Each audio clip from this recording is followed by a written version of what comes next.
Tak, vítám vás u dnešního videa.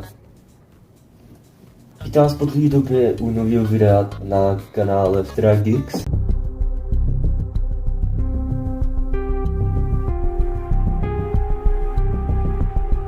A nedávno Steam měl takový update a to, že můžu hrát hry i na telefonu. Já se to hned stáhnu a jako první, co tady chci zkusit, je Counter-Strike. Tak jo, jdeme na to, ale tady nebudu hrát Wingmany ani kompety, já se zahraju proti botům, nebo můžu zkusit i Arms Race. Dám Arms Race a teď jen čekat, až to bude. Tak, máme hru.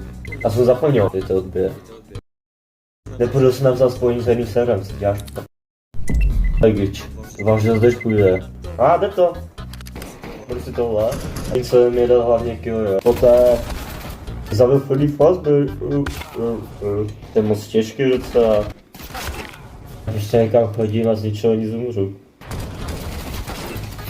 Pojďte, 3 pro 1 kill. Mám Zeus.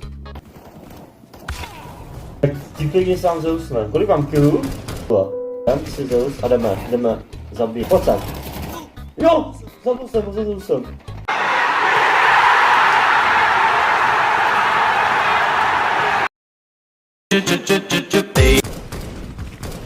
Jo, a to je na telefonu.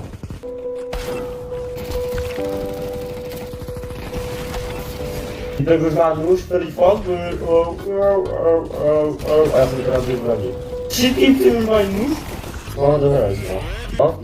Mám vyhrát se na mobile.